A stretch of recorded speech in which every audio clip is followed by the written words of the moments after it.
Shalom. Sekali lagi Shalom. Selamat hari Minggu saya ucapkan buat kita semua. Selamat datang, selamat kita mau berbakti, memuji, memuliakan nama Tuhan Yesus. Saya percaya bahwa pertolongan Tuhan di sepanjang minggu boleh kita jalani dalam berbagai tugas aktivitas kita. Kita percaya bahwa semua karena perlindungan pertolongan Tuhan, tuntunan Roh Kudus, sehingga kita kembali boleh datang di gereja Tuhan. Satu hati kita mau rindu untuk memuji, memuliakan nama Tuhan. Amin. Haleluya. Yang rindu dan siap untuk kita memberi yang terbaik untuk Tuhan, mari kita satukan hati kita berdoa. Selamat pagi Tuhan Yesus. Kami bersyukur Tuhan untuk kasih, anugerah, berkat, pertolongan, perlindungan Tuhan di sepanjang kehidupan kami. Kami bersyukur, berterima kasih Tuhan sudah menolong kami, memberkati kami Tuhan, sehingga saat pagi menjelang siang hari ini kami berkumpul di rumah-Mu Tuhan. Satu hati, satu kerinduan kami datang untuk diberkati oleh Tuhan. Kami datang untuk membawa diri hidup kami ke dalam tangan-Mu Tuhan, karena kami percaya bahwa hanya Engkau Tuhan penolong yang setia di dalam kehidupan kami Bapa. Saat hari ini Tuhan kami akan memulaikan ibadah kami, biar kiranya Tuhan tuntun ibadah kami dari permulaan, pertengahan hingga boleh berakhir dengan segala baik Tuhan Yesus.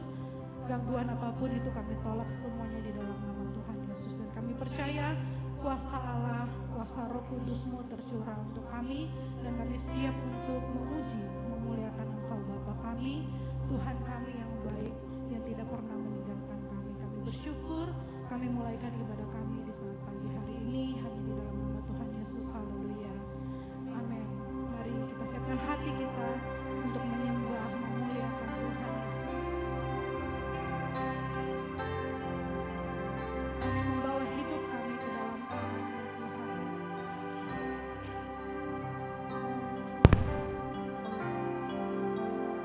Kini saatnya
Engkau turut beserta dengan kami Tuhan. Dan kami rindu untuk memuji, memuliakan Engkau Tuhan. Di dalam nama Tuhan Yesus, mari bersama dengan saya katakan amin. Mari kita berikan tepuk tangan yang luar biasa buat Tuhan Yesus. Kita percaya bahwa Roh Kudus berfirman. Amin. Haleluya.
Savior,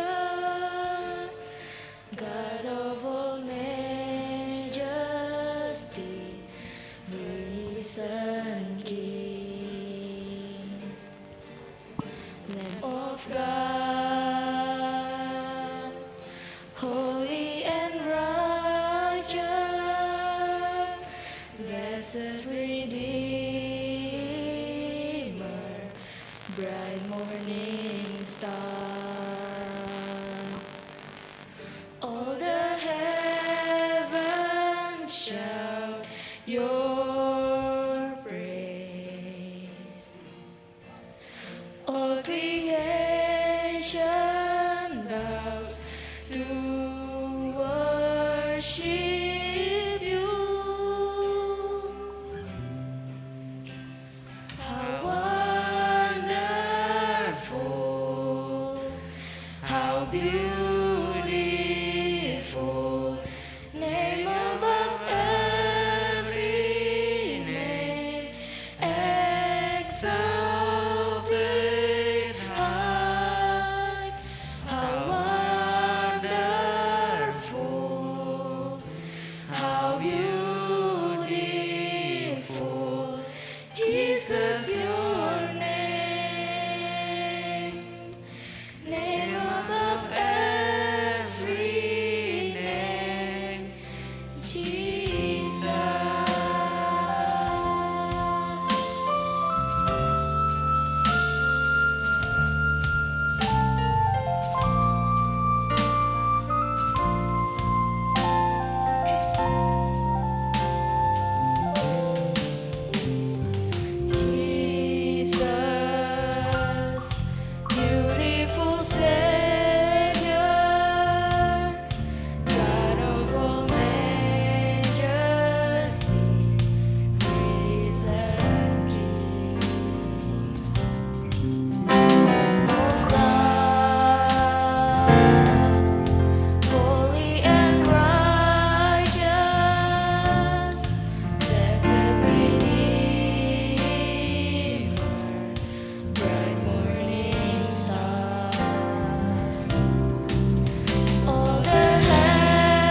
ku percaya dalam hadiratnya ada kekuatan yang baru. Walau ku melangkah dalam tekanan, badai pencobaan datang menghadap, yang aku percaya dalam hadiratnya ada kekuatan yang baru. Ku kan terbang tinggi bagai raja wali di atas segala persoalan hidupku, dan aku percaya saat ku bersama Dia tiada yang mustahil bagimu.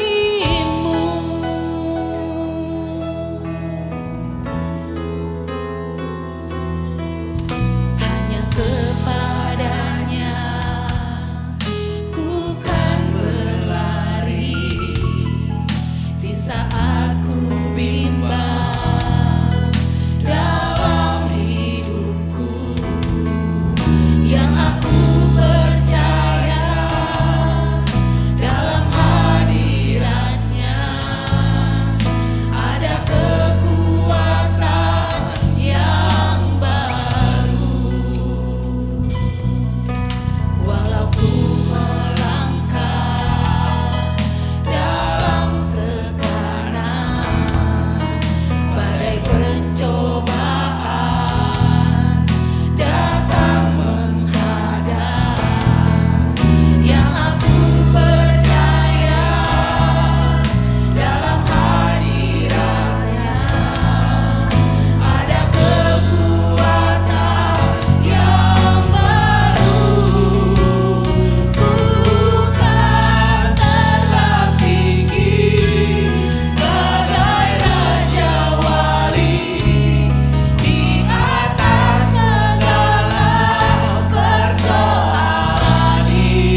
Tiada yang mustahil bagi Tuhan.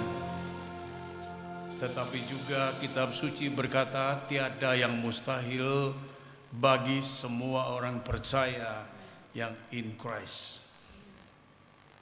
Karena Tuhan telah memberi kepada kami otoritas dan kuasa melalui pencurahan Roh Kudus dari tempat yang tinggi.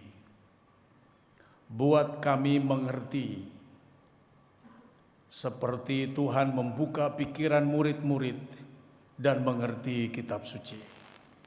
Buka pikiran kami supaya kami mengetahui kitab suci.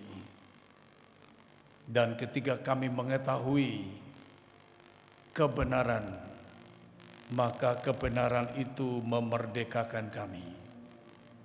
Seperti Tuhan Yesus berkata, "Then you will know the truth, and the truth will set you free." Dan kamu akan mengetahui kebenaran, dan kebenaran itu memerdekakan kamu. Kami akan mengalami lawatan Tuhan hari ini. Kami mengalami kegerakan yang baru dalam roh kami hari ini. Karena kami mengetahui dan menerima kebenaran. Berfirman saat ini, buat semua orang percaya yang setia mengasihi Tuhan dan datang untuk menyembah di rumah Tuhan. Kami siap untuk mendengar dan menjadi taat di dalam nama Tuhan Yesus Kristus. Semua yang siap diberkati katakan amin. Amin. Silahkan duduk. Zak Sameak Zafuot, yang artinya selamat Hari Raya Pentakosta. Shalom. Semua peristiwa yang terjadi di dalam Perjanjian Baru adalah tidak bersifat suddenly, tiba-tiba, tidak pernah. Semua peristiwa yang terjadi di dalam Perjanjian Baru atau kita sebut Berit Hadasa, Perjanjian Lama itu namanya Tanak, bahasa Ibraninya.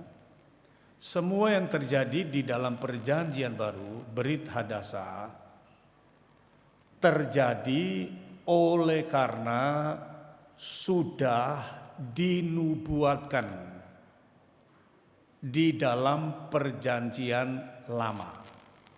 Sekali lagi, semua yang terjadi dalam Perjanjian Baru sudah dinubuatkan. Bahkan Perjanjian Baru itu sendiri sudah dinubuatkan.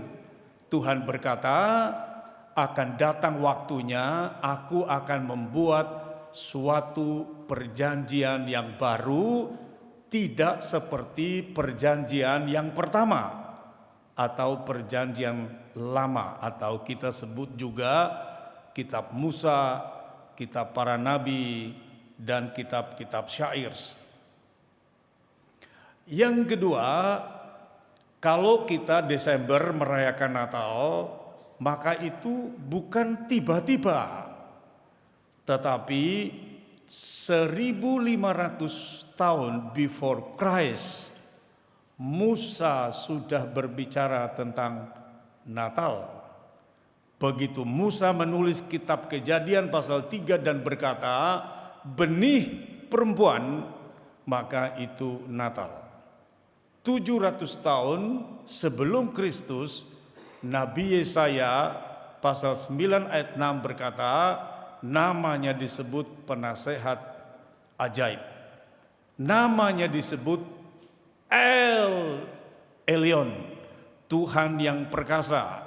Namanya disebut Bapa yang kekal. Nama yang disebut Raja Damai. Nah, digenapi. Nah, demikian juga hari ini lebih dari 2000 tahun yang lalu peristiwa pencurahan Roh Kudus di Upper Room, ruang atas, sekarang namanya diaspora diaspora itu menyebar. Itu di atasnya kuburan Raja Daud di puncak Bukit Sion. Jadi begitu kita masuk kompleks itu, maka ada 3 jalan. Jalan yang pertama naik ke atas, itu lantai 2, tempat Roh Kudus dicurahkan. Turun ke bawah, ambil jalur kiri, penyembahan perempuan. Belok ke kanan, maka penyembahan para pria. Karena orang Yahudi tidak boleh beribadah bersama laki-laki dan perempuan. Dan itu tempat merupakan revival terbesar yang pernah terjadi di planet bumi ini. Pencurahan Roh Kudus. Nah, pencurahan Roh Kudus itu adalah penggenapan. Kita memulai dulu dari yang namanya Mo Adam Adonai atau God appointed time. Tuhan menetapkan waktu. Imamat pasal 23 ayat 10 menyebutkan bahwa ketika kamu masuk ke tanah perjanjian, the promised land, dan kamu telah menuai hasil yang berlimpah dari tanah itu, maka kamu harus membawa persembahan yang namanya Habikurim. Nah, maka Habikurim itu buah sulung. Ya, itu ayatnya. Membawa seberkas hasil pertama dari penuaianmu kepada imam. Jadi hasil pertama itu adalah perayaan. Panen pertama namanya perayaan. Bahasa Ibraninya Habikurim. Hitungan pertama namanya Omer. Maka hari raya buah sulung juga disebut Zak, Sameak, Omer. Hitungan pertama. Apa hubungannya dengan gereja? Apa hubungan dengan Kristen abad 21? Oh, ada. Jadi begini, cerita begini. Begitu orang Yahudi menyembelih domba Paskah, memperingati mereka keluar dari Mesir, maka pada jam yang sama, hari Jumat jam 3 sore, Christ died on Golgotha. Jadi ketika orang Yahudi memperingati Paskah keluar dari Mesir, hari Jumat jam 3 sore, maka Yesus berkata, Bapa, ke dalam nyawamu kuserahkannya, ke dalam tanganmu kuserahkan nyawaku. Karena Kristus adalah anak domba Bapa di sorga. Amin. Untuk menebus dosa kita. Kedua, ketika orang Yahudi makan roti tidak beragi dalam hari raya Paskah itu selama 7 hari, mereka berkata, Baruch ata Adonai Elohenu melech haolam hamotzi lehem min haaretz. Terpujilah Tuhan penguasa alam semesta yang memberi kami roti dari tanah perjanjian untuk kami makan. Sedangkan Yesus berkata, Aku adalah lehem hamayim samayim. Akulah roti hidup yang turun dari surga. Jadi orang Yahudi makan roti gandum dari tanah perjanjian. Gereja, orang-orang percaya, Gentiles, Goyim di luar Yahudi makan roti hidup yang turun dari surga. Amin. Jadi yang pertama itu adalah simbol atau bahasa rohaninya nubuatan, dan roti hidup yang turun dari surga adalah penggenapan, yaitu Yesus Kristus. Jadi itu sudah 2 hari raya. Paskah, Hamatsa, roti tak beragi. Kemudian yang kita baca tadi, hasil pertama itu namanya buah sulung, hari raya ketiga. Dan mereka merayakannya selama 7 sabat. Imamat 23 ayat 15. Imamat 23 ayat 15. Mereka merayakan hari raya buah sulung itu pada tanggal 16 bulan Nisan atau April. Jadi tanggal 14-nya adalah Paskah, tanggal 15-nya adalah roti tidak beragi Hamatsa, tanggal 16-nya adalah Omer atau Habikurim. Mereka rayakan selama 7 kali 7 sabat. Imamat 23 ayat 15. 7 sabat.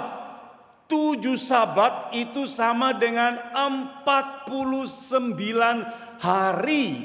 7 kali 7, 49. Jadi tiap hari mereka membawa buah sulung ke rumah Tuhan, ke sinagog. Dan mereka mengingat bahwa Tuhanlah yang memberi tanah perjanjian yang berlimpah. Dan mereka datang bawa buah sulung untuk thanksgiving to the Lord. Bersyukur kepada Tuhan.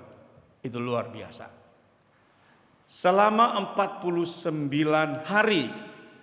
Imamat 23 ayat 16. Begitu sesudah 49 hari. 40 hari ke-49 itu sabat. Begitu hari Minggu hari pertama. Pas 50 hari mereka merayakan yang namanya the great harvest, panen raya, puncak dari panen. Ini orang Yahudi ya, bukan kita, ini orang Yahudi nih. Jadi begitu hari ke-50 mereka sukacita dengan merayakan puncak dari panen. Itu orang Yahudi. Di ladang gandum, ladang jelai. Gereja, anak-anak Tuhan, murid-murid 120 orang kumpul di kamar loteng Yerusalem pada tanggal yang sama, yaitu sesudah 7 sabat tambah 1 hari, 50 hari. Tiba-tiba Roh Kudus turun dan mereka semua dipenuhi dengan Roh Kudus. Itu luar biasa. Apakah kebetulan panen dirayakan pada hari ke-50 dan Roh Kudus turun pada hari ke-50? Tidak kebetulan. Karena kita merayakan Kristus bangkit pada tanggal 9 April 2023. Dan hari ini pas 50 hari Yesus keluar dari kubur. Apakah orang Yahudi merayakan puncak panen hari ke-50 dan Yesus bangkit lalu 40 hari naik ke sorga dan 10 hari kemudian Roh Kudus dicurahkan pas 50 hari? Apakah kebetulan? Tidak. Karena Yesus sedang menggenapi semua nubuatan di dalam kitab Taurat. Amin. Ini penggenapannya. Yoel pasal 2. Tetapi kita baca dari Kisah Para Rasul pasal 2 ayat 16. Ini saya belum khotbah, baru menjelaskan sejarahnya. Jadi jangan siap-siap untuk pulang dulu, khotbah belum mulai. Kalau tidak mengerti dari mana Pentakosta, lah kan kita tidak tahu dari mana kan. Mengetahui sejarah itu kekuatan kita. Karena kekristenan itu ada peta jalannya. Bisa ditelusuri. Kisah Rasul 2 ayat 16. Ketika pagi-pagi jam 9 Roh Kudus turun. Tempat itu goncang. Angin bertiup kencang. Api di atas setiap rasul-rasul atau murid-murid. Dan tiba-tiba mereka berbahasa yang lain. Dan waktu itu kan hari raya Pentakosta atau Safuot Judaisme. Mereka kumpul dari seluruh bangsa di dunia di Yerusalem. Lalu mereka mendengar, lah kenapa ini orang-orang Galilea menggunakan bahasa kita dari banyak negara. Lalu mereka berkata, ini pasti orang mabuk. Petrus tampil dan berkata, kami tidak sedang mabuk, masih pagi. Mana ada orang mabuk pagi-pagi? Mabuk kan malam. Nah, ya toh, kami tidak sedang mabuk anggur, tapi kami sedang dipenuhi dengan Roh Kudus. Tidak hanya sampai di situ, seperti yang dinubuatkan Nabi siapa? Kisah Rasul 2 ayat 16. Nabi siapa? Yoel. Lah Yoel itu perjanjian lama kok. Lah ini pencurahan Roh Kudus perjanjian baru, yaitu benang merahnya. Yoel berbicara Roh Kudus akan dicurahkan, dan Petrus berkata sekarang dicurahkan. Amin. Kitab suci kita itu sempurna. Yoel yang menubuatkan, Petrus dan 120 murid mengalami penggenapannya sampai hari ini. Satu lagi catatan sejarah. Orang Israel makan domba Paskah di Mesir lalu keluar. Lalu mereka tiba di lereng Sinai. Lalu Musa diperintahkan Tuhan naik ke gunung Sinai untuk terima 10 perintah. Pada waktu 10 perintah itu diterima oleh Musa, itu pas 50 hari mereka keluar dari Mesir.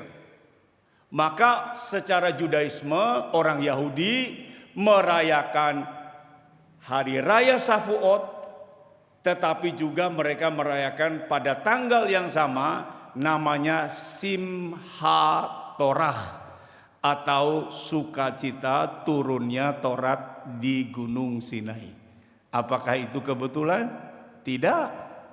Lalu Tuhan berbicara lagi, nanti di dalam kalender yang aku berikan kepada Israel, hitung 7 tahun kali 7 tahun, pada tahun berikutnya adalah bebaskan semua orang berhutang. Wah, itu seperti Mahfud MD ya, ketika mengumumkan semua yang berhutang pinjol tidak usah bayar. Itu sukacitanya luar biasa ya. Ya loh, yang terlilit pinjol kan lagi sukacita dong, ya kan tidak perlu bayar, kata Mahfud MD kan begitu. Begitu 7 tahun kali 7 tahun, maka 49 tahun. Tahun berikutnya adalah namanya tahun Yobel, tahun pembebasan. Apakah angka 50 kebetulan? Tidak. Itu semua adalah nubuatan. Karena kitab suci berkata, di mana ada roh, di situ ada kemerdekaan. Amin. Oke, 1, 2. Tuhan punya pola kerja yang selalu sama. Makanya Tuhan kan tidak berubah. Oke. Kejadian pasal 1 ayat 2, kita sudah tahu bahwa Kejadian 1 ayat 1 itu adalah Tuhan menjadikan langit dan bumi. Oke. Lalu ayat 2 berkata begini, Roh Tuhan melayang-layang di atas permukaan air. Roh Tuhan melayang-layang. Lalu pada ayat-ayat selanjutnya Tuhan menciptakan. Pada hari pertama, kedua, ketiga, keempat, kelima, dan keenam. Itu pola Tuhan. Itu cara kerja Tuhan. Rohnya diutus terlebih dahulu, lalu dia berfirman, dan yang tidak ada menjadi ada. Sekali lagi, ini belum tangkap. Ya toh? Ya, sekali lagi. Pola kerja Tuhan selalu sama. Sebelum dia berfirman, sebelum dia menciptakan semua, rohnya dilepaskan lebih dulu. Apa hubungannya dengan pencurahan Roh Kudus yang kita peringati hari ini? Saya mau katakan begini, bahwa mujizat tidak akan pernah terjadi Kalau bukan karena Roh Kudus sudah dicurahkan. Karena salah satu karunia Roh Kudus adalah kesembuhan dan mujizat. Amin. Kalau Roh Kudus tidak dicurahkan, pemberitaan Injil itu sia-sia. Jadi pola Tuhan itu sama. Sebelum dia berfirman, sebelum peristiwa penciptaan terjadi, dia lepaskan lebih dahulu rohnya. Oke, saya bilang itu pola Tuhan. Itu perjanjian lama ya. Kejadian 1 ayat 2. Sekarang kita lihat perjanjian baru. Lukas pasal 4 ayat 18 dan 19. Dimulai dengan the Spirit of the Lord fall on me. Roh Tuhan ada padaku. Ini siapa? Siapa yang sedang membaca ayat ini di perjanjian baru? Yesus. Lalu dia bilang begini, mengurapi aku untuk menyampaikan kabar baik kepada orang miskin dan seterusnya. Jadi harus dimulai dengan pola yang sama. Yesus sendiri berkata, Roh Tuhan ada padaku untuk khotbah dan buat mujizat. Caranya sama. Maka waktu Yeshua HaMasiah keluar dari air sudah dibaptis, maka Roh Kudus turun atasnya dengan simbol burung merpati. Jadi Roh Kudus itu simbolnya banyak sekali. Burung merpati ya, anggur ya, itu sukacita, minyak ya, anointing, air ya, memuaskan, angin ya, menggoncangkan, api juga iya. Roh Kudus itu simbolnya banyak sekali dalam kitab suci untuk menggambarkan bagaimana roh itu bekerja. Jadi Yesus sendiri, Roh Tuhan turun atasnya terlebih dahulu, baru dia khotbahkan besorah atau kabar baik atau Injil kepada orang miskin dan melakukan mujizat. Polanya sama. Maka ketika 2000 tahun yang lalu 120 murid dipenuhi dengan Roh Kudus, polanya sama. Supaya Injil diberitakan dengan kuasa, supaya mujizat terjadi. Amin. Nah, kita lihat ayatnya sekarang. Khotbah dimulai.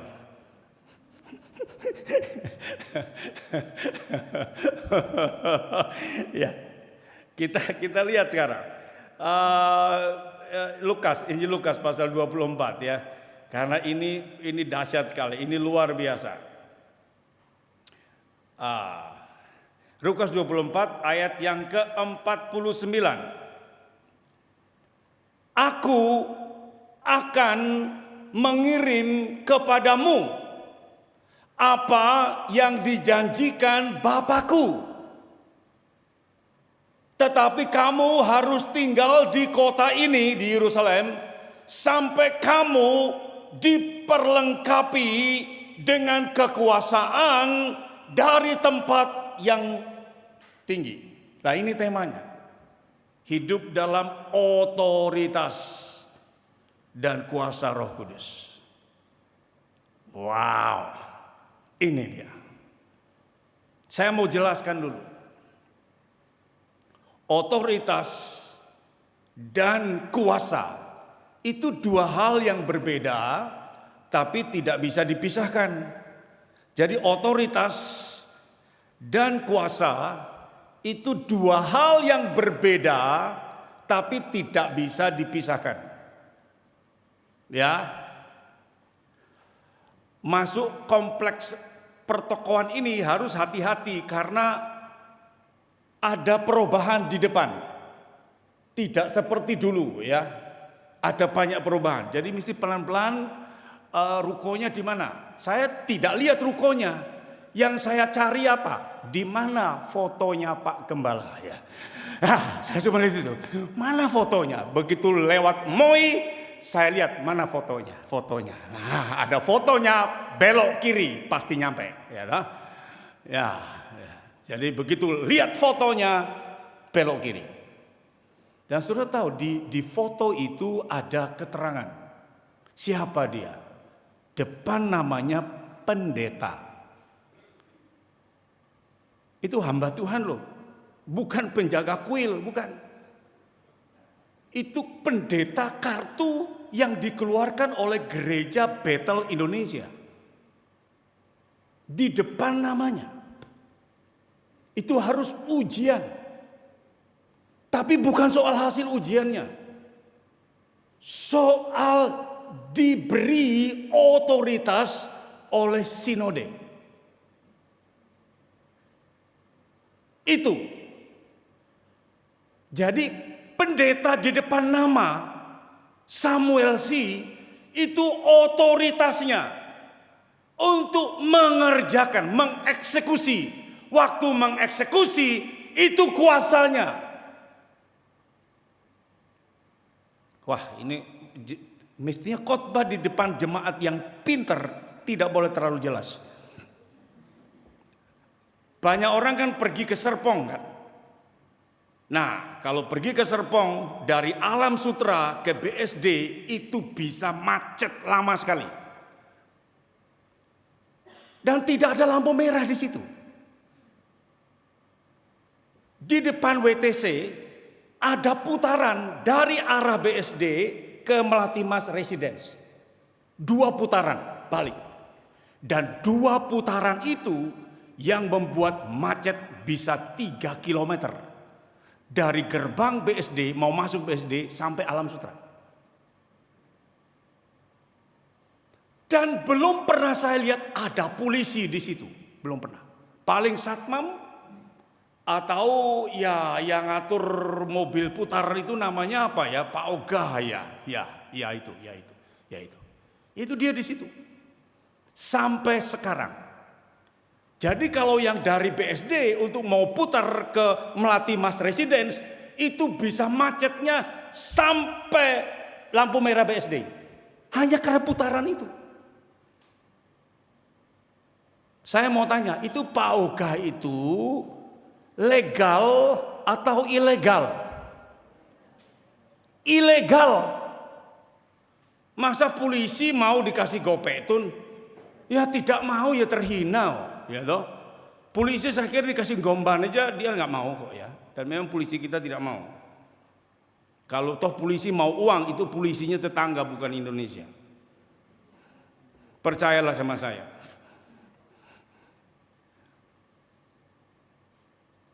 Jadi artinya dia itu punya kuasa tetapi dia ilegal.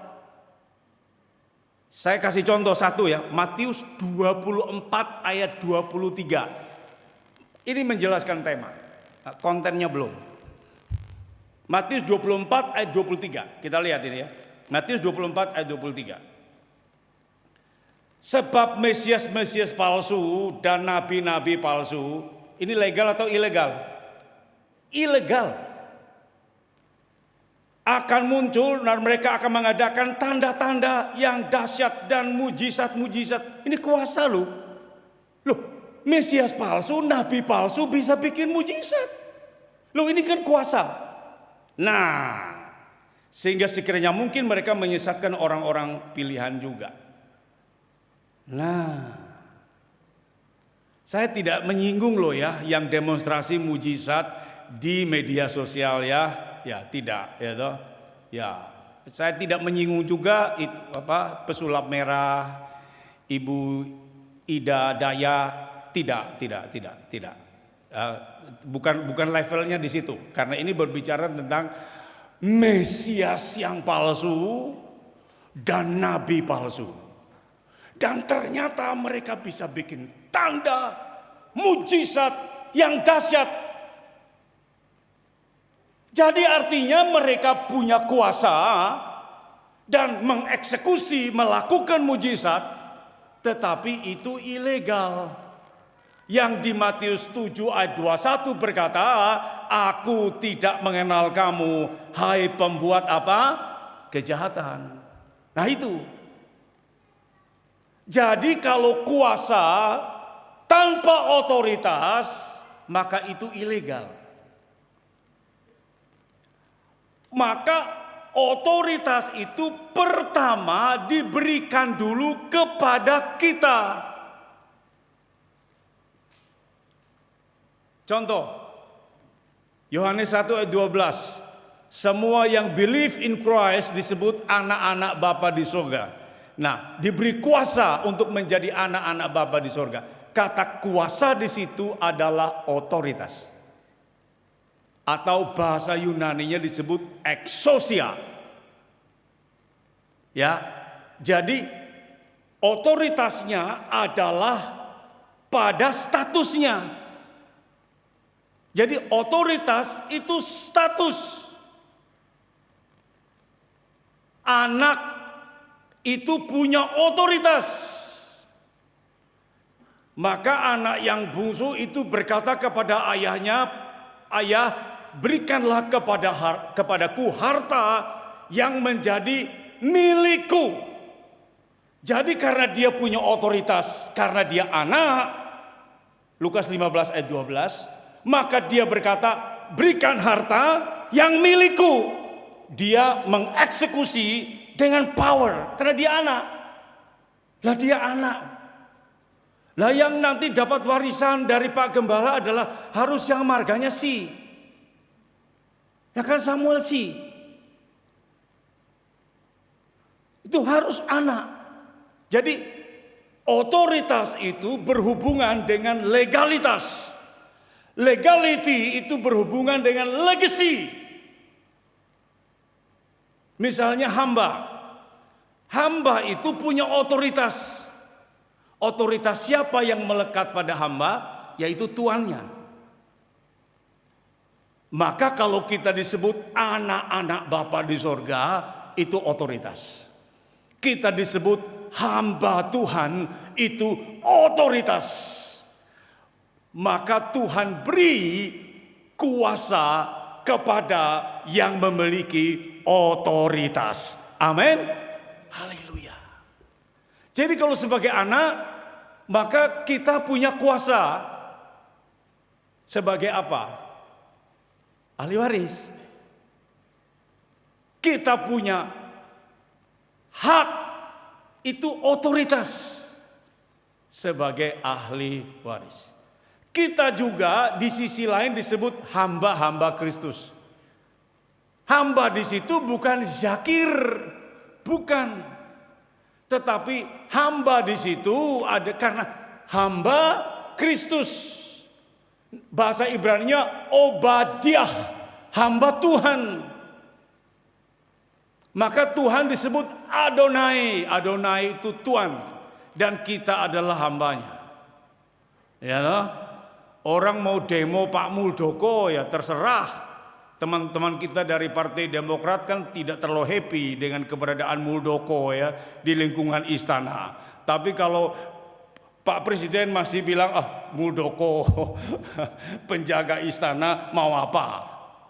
Orang sekarang tidak happy dengan Luhut Binsar Panjaitan karena tugasnya itu banyak sekali, ya toh. Orang tidak happy. Silakan tidak happy. Kalau Pak Presiden yang happy mau apa? Ya toh? Iya. Oh ya. Pak Mahfud MD membongkar 349 triliun transaksi siluman di Departemen Keuangan. Lah kok diem ya, tidak ada suaranya ya? Yang suaranya keras malah sekarang yang 8 triliun. Yang gara-gara si putra dari NTT itu. NTT sekali muncul heboh gitu. Itu putra dari NTT itu ya. Anggaran belanjanya cair 10 triliun dan yang 8 hilang, itu baru kerja bagus itu. Lah, Mahfud MD suaranya kenceng sekarang. Lah orang mulai tidak suka dengan dia sekarang. Lah tidak suka Mahfud MD. Kalau presiden masih suka mau apa? Ayo mau apa? Ya toh? Sekarang media tuh ribut luar biasa. Itu kemarin Pak Prabowo diundang ke Istana Bogor. Lah orang bilang begini, lah kok Jokowi lebih suka Prabowo daripada Ganjar? Ya terserah. Kita kan punya hati masing-masing kan. Masa mau suka dua-duanya kan tidak mungkin milih salah satu dong. Artinya apa?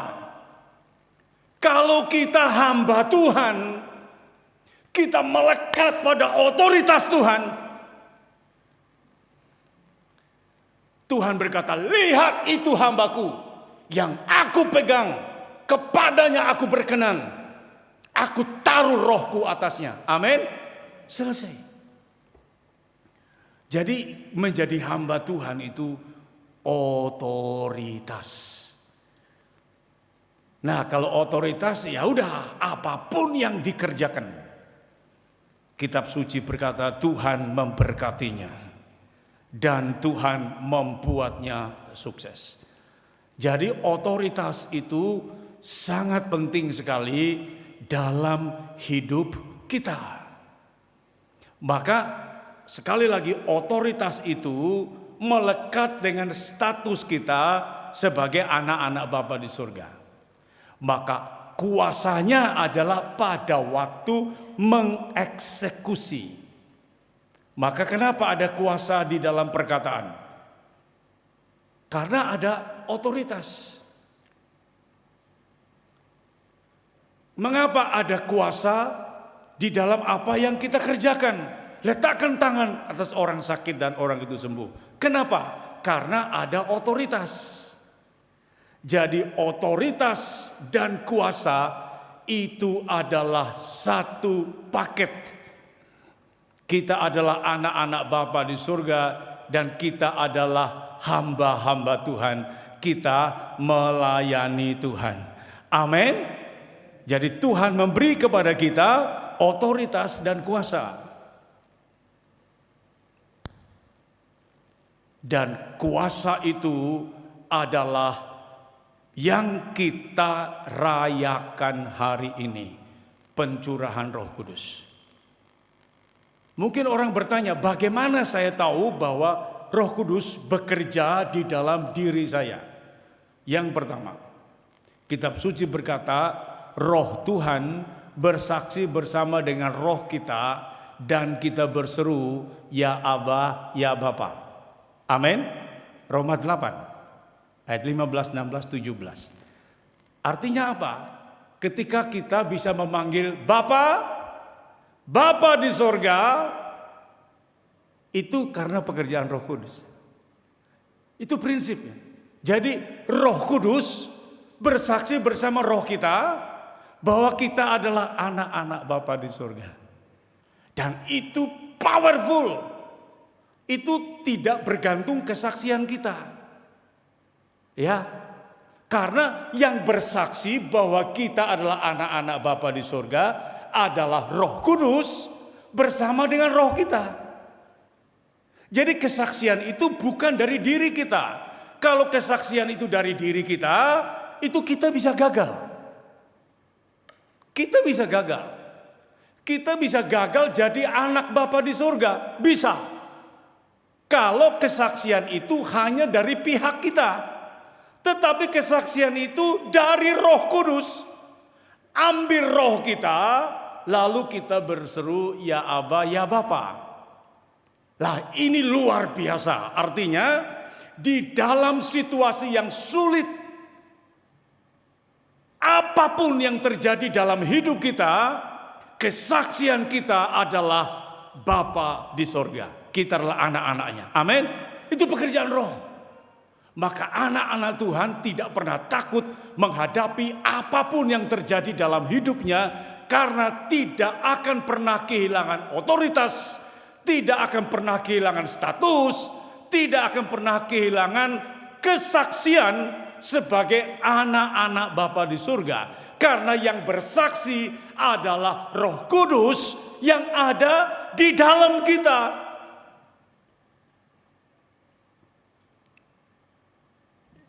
Yang kedua, ini pekerjaan Roh Kudus. Ya. Jika roh itu memerdekakan kamu, maka kamu sungguh-sungguh merdeka. Fix. prinsip. Jadi tidak mungkin kita diperbudak lagi. Saya tidak percaya anak-anak Tuhan itu bisa jatuh bangun di dalam dosa. Saya tidak percaya. Saya percaya begitu orang itu dimerdekakan, maka orang itu dipimpin oleh Roh Kudus dan dia tidak mungkin diperbudak lagi. Amin. Yang kedua, saya juga tidak percaya kalau orang Kristen itu bisa jatuh dan tidak bisa bangkit lagi. Saya tidak percaya. Saya tidak percaya. Kalau benar-benar orang itu di dalam Kristus, dimerdekakan oleh Roh Kudus, dan hidupnya dipimpin oleh Roh Kudus, saya percaya, saya yakin, dia akan menembus badai. Dia akan melewati segala kesulitan dalam hidup ini. Karena roh yang di dalam kita lebih besar dari roh yang ada di luar. Amin. Ada satu lagi yang saya mau sampaikan. Lukas 4 ayat 19 bagian terakhir. Mari kita lihat. Ini luar biasa, ini luar biasa. Ayat ini kadang disembunyikan. Nah, perhatikan. Jadi roh Tuhan ada padaku untuk memberitakan pembebasan kepada orang-orang tawanan dan penglihatan bagi orang buta. Itu sudah mujizat semua sudah terjadi. Untuk membebaskan orang-orang yang tertindas, itu sudah terjadi. Roh Tuhan kita sudah mengalami itu. Perhatikan kalimat terakhir, untuk memberitakan tahun rahmat Tuhan telah datang. Roh Tuhan ada padaku untuk memberitakan tahun rahmat Tuhan sudah datang. Ayat ini diambil dari mana? Ayat ini diambil dari Yesaya 61. Jadi perhatikan kalimat terakhir dulu ya. Tahun rahmat Tuhan sudah datang, tanda petik, titik, tanda petik. Jangan lupa ini bagian terakhir ya. Tahun rahmat Tuhan telah datang. Titik, tanda petik. Jangan lupa, karena kita akan lihat Yesaya 61 ayat 1. Mari kita lihat sekarang. Ini bagian akhir, perhatikan ini. Sama. Ayat 2, ini kan sama, saya tulis berbaca. Nah, sama. Jadi Yesus mengutip sama. Terus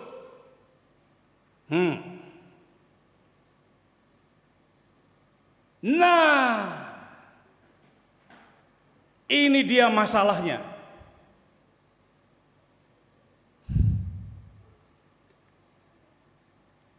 Untuk memberitakan tahun rahmat Tuhan. Di dalam Lukas 4:19 titik tanda petik. Tidak ada lanjutannya. Belum tangkap. Saya harus ulangi lagi. Ini kan Yesus ngutip 100% dari sini. Tetapi begitu sampai pada dan hari pembalasan Tuhan atas manusia, Yesus tidak baca. Tangkap. Begitu di dalam Yesaya berkata, Tuhan akan membalaskan kejahatan manusia. Tuhan akan menghukum manusia. Yesus baca ayat yang sama, tetapi tidak diteruskan.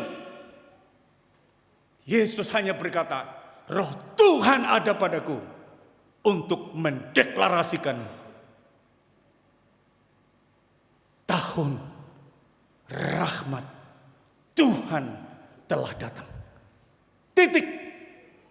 Selesai. Apa artinya?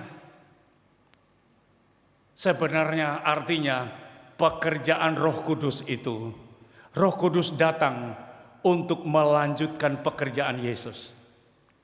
Kitab suci berkata begini, Musa membawa hukum Taurat dan Yesus membawa,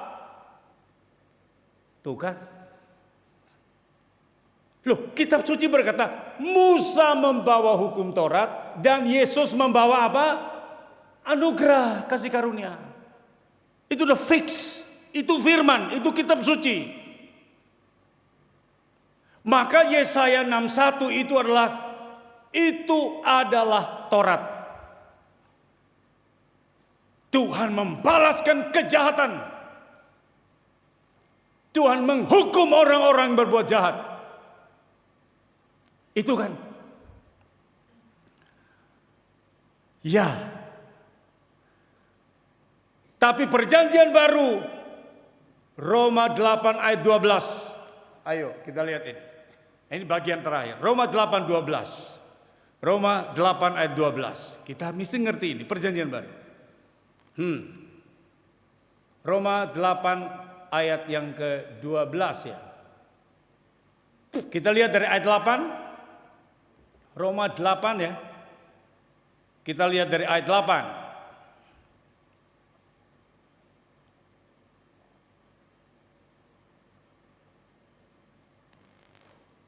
Saya bilang Roma apa Ibrani ya? Roma. Oh, kali ini kesalahan pertama. Ibrani 8. Bisa lihat, loh kok Ibrani 8 kenapa Roma 8? Ibrani 8. Ayat 8 sampai 12. Kita lihat ayat 12-nya saja. Oke. Ibrani 8 ayat 12.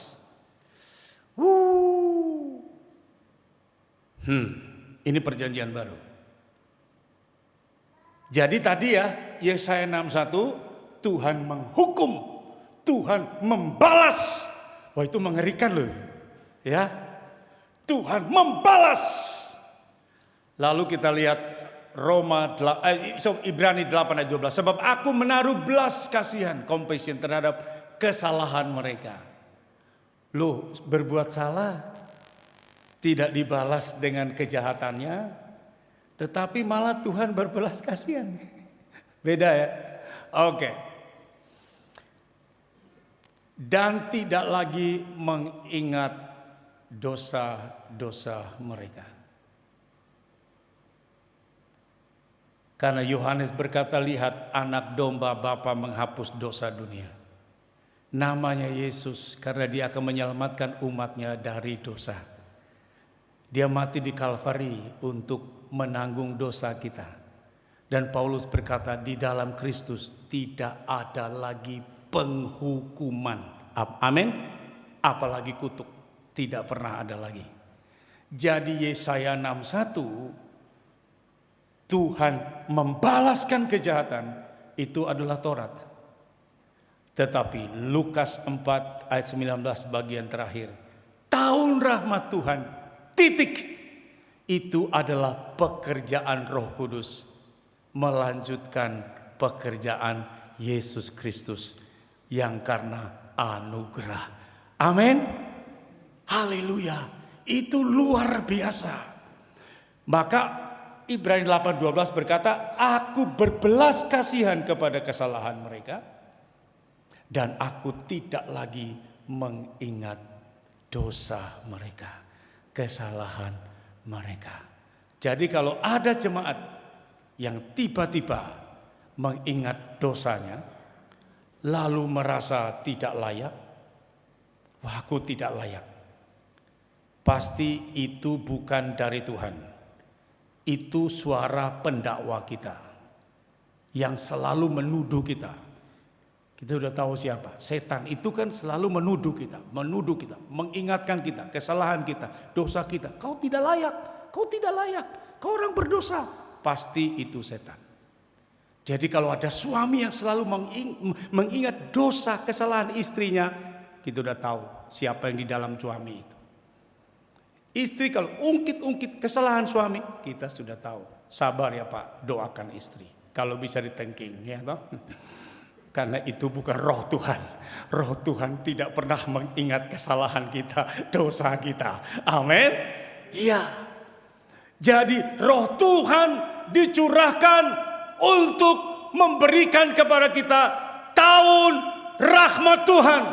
Jadi Yesus datang membawa kasih karunia, membawa anugerah, dan Roh Kudus juga dicurahkan untuk melanjutkan tahun rahmat Tuhan, anugerah Tuhan, belas kasihan Tuhan berlimpah dalam hidup kita. Amin. Jadi kita hidup karena anugerah Tuhan, kita hidup oleh karena belas kasihan Tuhan, kita hidup oleh karena kemurahan Tuhan. Katakan amin. Tepuk tangan buat Tuhan Yesus, Sang Pembaptis Roh Kudus. Kita doa. Bapa di sorga, terima kasih untuk hari ini kami memperingati pencurahan Roh Kudus pada hari raya Safuot, pada hari raya Pentakosta 2000 tahun yang lalu di kamar loteng Yerusalem. Roh Kudus datang dan memberi kami otoritas dan kuasa. Dan bukan hanya itu, tetapi Roh Kudus dicurahkan dan kami hidup dalam tahun-tahun rahmat Tuhan, tahun-tahun kemurahan Tuhan. Hamba berdoa buat semua jemaat yang ada di tempat ini hari ini, yang datang untuk menyembah Tuhan, yang datang untuk mempersembahkan tubuhnya sebagai ibadah yang hidup dan sejati, yang datang untuk membawa persembahan berkat Tuhan dan bersyukur kepada Tuhan, yang datang untuk mendengar dan menjadi taat. Hamba berdoa dalam nama Tuhan Yesus Kristus, semua berjalan dalam rahmat Tuhan, semua berjalan dalam kemurahan Tuhan, semua berjalan hanya dalam anugerah Tuhan. Haleluya. Terima kasih Tuhan. Semua yang kami kerjakan adalah karena anugerah-Mu, ada karena rahmat-Mu Tuhan.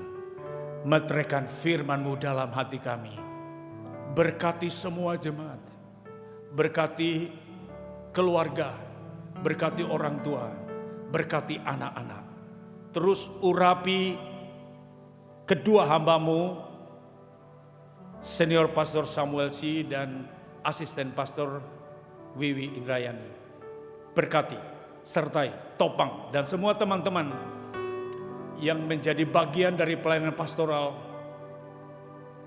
semua penuai, semua murid Kristus, semua hamba-hamba Tuhan.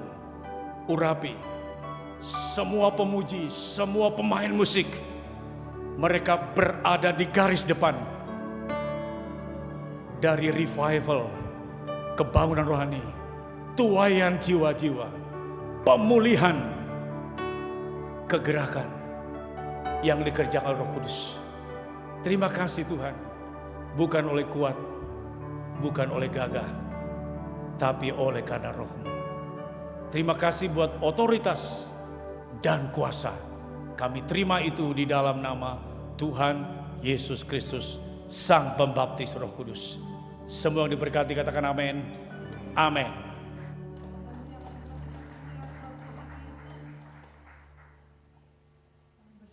Kita bersyukur buat firman Tuhan di siang hari ini. Terima kasih buat Bapak Pendeta Frans yang telah menyampaikan kebenaran firman Tuhan. Tuhan Yesus memberkati. Dan saat ini kita akan memberikan persembahan.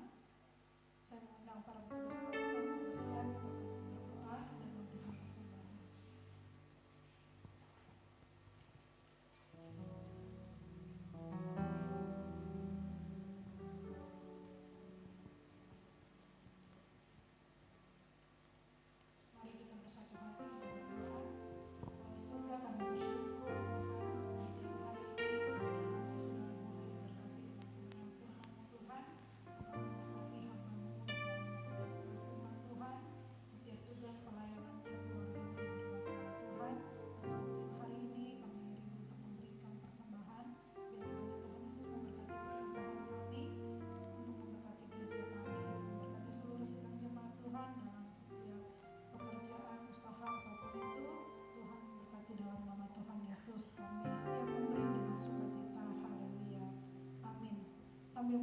persembahan kita akan mendengarkan pengumuman. Saudara-saudara kekasih di atas di bawah, diberkati semua oleh firman Tuhan. Luar biasa ya. Selamat hari Pentakosta bagi kita semua. Terima kasih kepada hambanya, Pastor Hans Jefferson yang memberkati kita semua. Saya percaya kalau kita telah menerima Yesus Kristus sebagai satu-satunya Tuhan dan Juru Selamat dalam hidup kita, kita semua telah diangkat menjadi anak-anak Allah, ya kan? Dan saya percaya bahwa kita telah diberi kuasa untuk menjadi anak-anak Allah ya. Jadi bukan hanya sebagai anak-anak Allah, tapi kita juga telah diberi kuasa oleh Tuhan Yesus ya. Itulah yang artinya kita dipenuhi Roh Kudus ya. Betul ya Pak Hans ya. Jadi jangan kita nunggu seperti hari Pentakosta ada lidah-lidah api gitu ya. Begitu firman Tuhan jadi rema dalam hidup kita, kita melakukan tindakan agape, tindakan kasih, kita diberi kuasa menjadi anak-anak Allah. Amin. Baik Bapak Ibu, saya hanya menegaskan bahwa minggu depan yang biasanya kita adakan perjamuan tiap minggu pertama, kali ini berhubung Bapak Gembala berhalangan akan diundur ke minggu kedua di tanggal 11 ya, 11 Juni 2023. Demikian informasi, harap maklum adanya. Mari kita akhiri ibadah kita. Kita semua sama-sama bangkit berdiri. Nanti kita minta Bapak Hans untuk mengakhiri doa penutup dan doa berkat bagi kita semua. Kita angkat satu pujian penutup. Ku bersyukur ya, ku bersyukur Bapak. Ku bersyukur Bapak. Haleluya.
Curahkan bagi kita pagi hari ini. Oh haleluya. Ku bersyukur Tuhan, buat kasih setiamu di dalam hidupku. Ku bersyukur.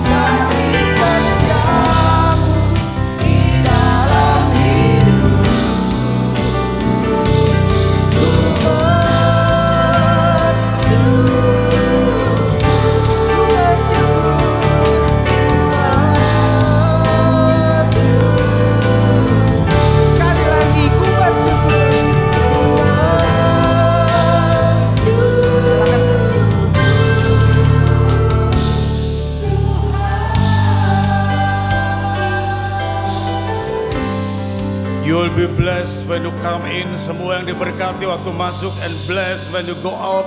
Dan diberkati waktu keluar dari rumah Tuhan. Yevareha Adonai fi ismereha, Yair Adonai panaf Eliha fi hunika, Yisha Adonai panaf Eliha fi asyikha shalom. Tuhan memberkati dan melindungi engkau. Tuhan menyinari engkau dengan wajahnya dan memberi engkau kasih karunia. Dan Tuhan menghadapkan wajahnya kepadamu dan memberi engkau shalom, damai sejahtera, segala berkat yang terbaik, for every good and perfect gift from Father in the heavenly place, semua yang terbaik, semua anugerah yang sempurna turun dari Bapa di surga dalam hidupmu, dan keselamatan yang kekal dalam nama Tuhan Yesus Kristus.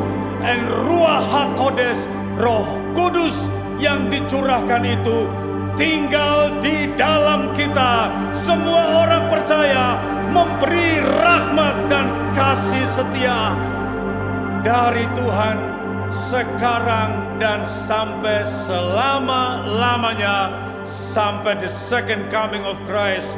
Kristus datang kedua kali.